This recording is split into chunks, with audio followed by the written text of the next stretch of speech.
बच्चों last class में question number 11 discuss किया था, क्वेश्चन नंबर 12 करते हैं। कहा गया assume that each one child is equally likely to be a boy और अ गर्ल।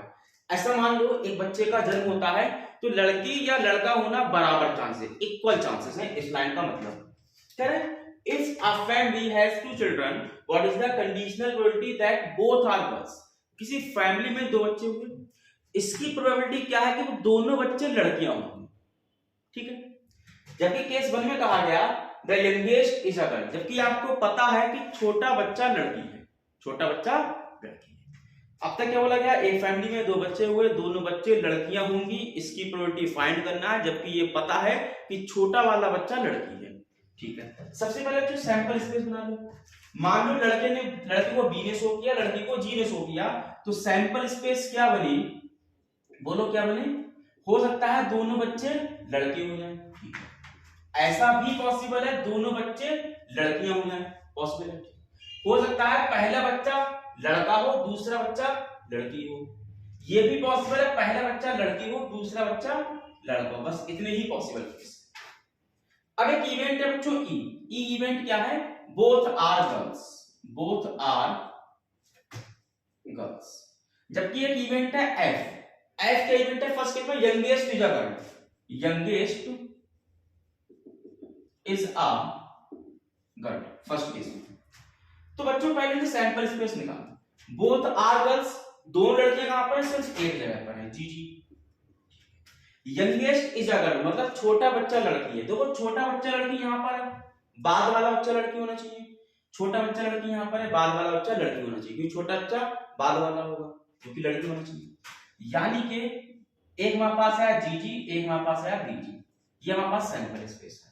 हमें निकालना है बच्चों में कंडीशनल प्रोबेबिलिटी। देखो कंडीशनल प्रोबेबिलिटी कैसे लिखा जाएगा, ई बाई एफ, क्योंकि एफ तो हो चुका, छोटा बच्चा लड़की है, दोनों लड़कियां हैं, इसको होना है, तो ई बाई एफ लिखा गया।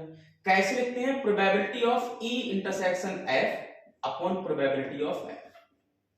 मतलब पता क्या चला, इनका इंटरसेक्शन भी चाहिए। अब इन दोनों का इंटरसेक्शन क्या है, दोनों में जो कॉमन है एक बार जी जी, यानी कि ई इंटरसेक्शन एफ क्या आया हमारे पास, जी जी एक बार, कोई दिक्कत।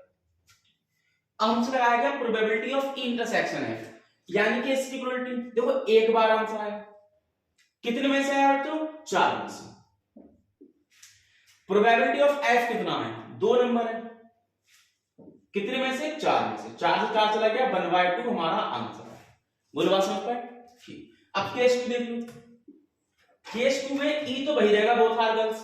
केस 2 में एफ ने क्या बोला, एफ ने कहा at least 1 is a girl.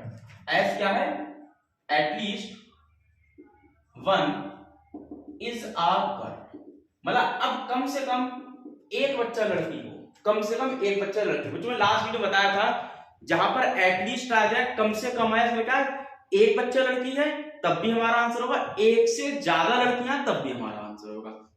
At least में 2 नंबर या उससे ज्यादा, एटमोस्ट का कहानी उल्टी होती है, तो हमसे एटलीस्ट का आ गया, देखो एटलीस्ट 1 गर्ल, कम से कम एक लड़की, देखो कम से कम एक लड़की यहां पर है, कम से कम एक लड़की यहां पर है, और कम से कम एक तो यहां पर भी है, एक से ज्यादा भी है, तो हमारे तीनों आंसर जी जी, बी जी, जी बी।